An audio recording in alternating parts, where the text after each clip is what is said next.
Olá, boa tarde. Meu nome é Letícia de Souza e eu vim apresentar um PCC da Estácio, a História da Educação.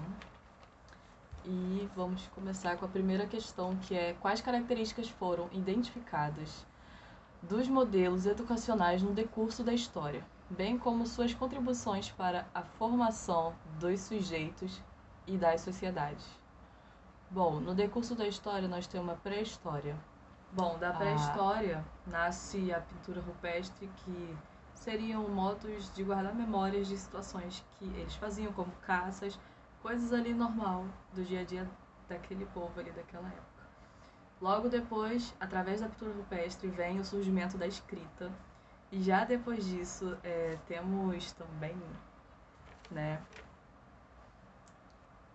os povos já nessas novas civilizações. Temos a... Bom, já depois disso tudo, temos as novas civilizações, que seriam a Grécia, Roma e Espartas.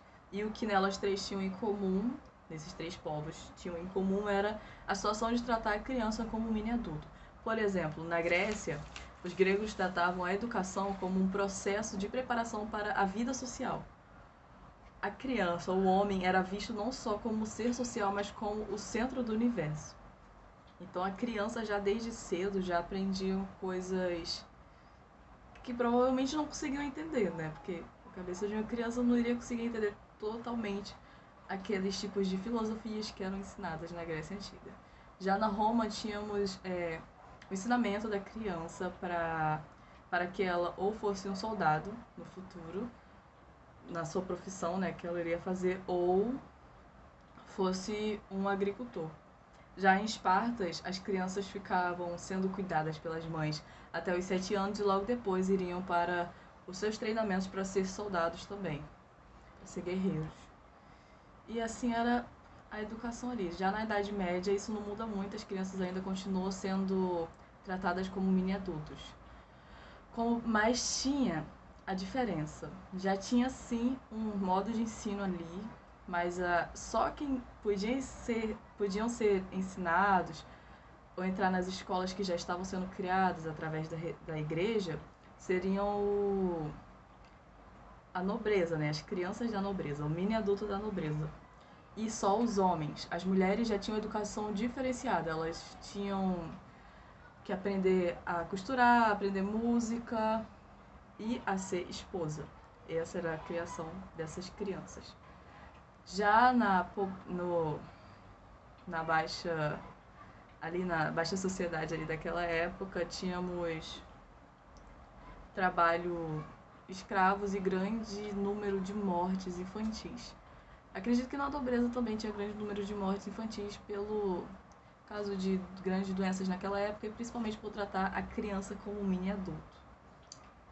Mas é mais ou menos isso. Naquela época que tudo tinha em comum era a situação onde a criança era o mini adulto. Bom, a segunda questão é: quais fatos e situações que se destacam da história da educação no Brasil e no mundo você conseguiu perceber mais nas propostas pedagógicas? O que você conseguiu perceber nas propostas pedagógicas observadas? Bom, o que eu consegui perceber é que no Brasil, ainda vindo da Idade Média, né, ainda na Idade Média, toda aquela situação, já saindo, temos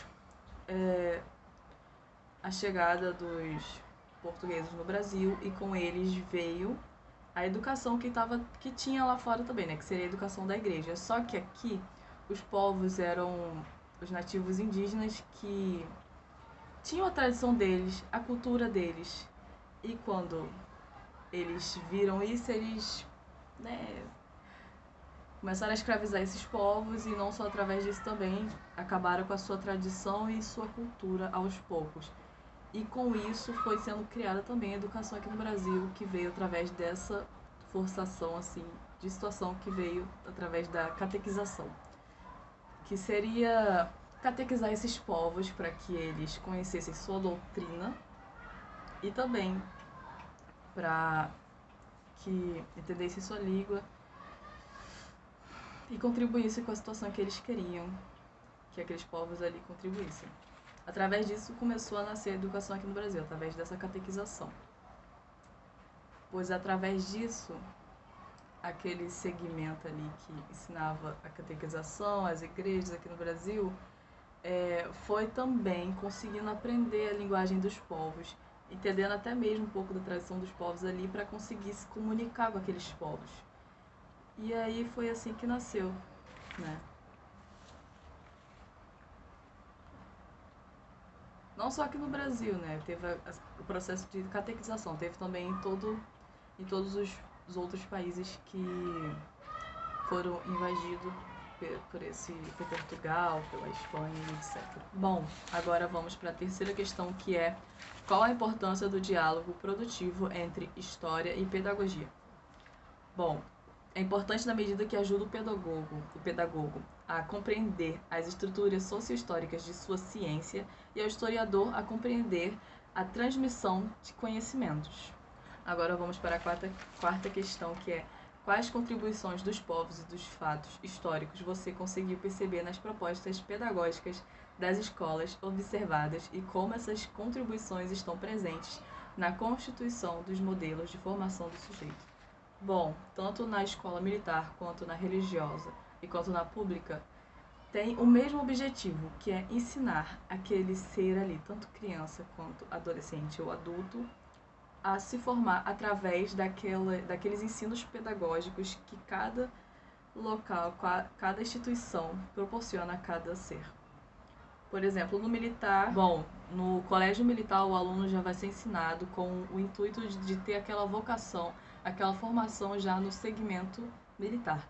Já no religioso vai ser ensinado não somente o que normalmente nós vemos nas escolas públicas, mas também a história da Bíblia e toda aquela situação ali religiosa. Porém, no caso, hoje em dia os colégios religiosos, de ensino religiosos, costumam ser particulares. Já no colégio público é aquele ensino normal do dia a dia que nós já estamos acostumados desde crianças. Tem também colégios particulares, porém com suas diferenças. Mas tudo no intuito de ter a formação daquele ser para a vida social, daquela criança, daquele adolescente e também daquele adulto. Espero que tenham gostado e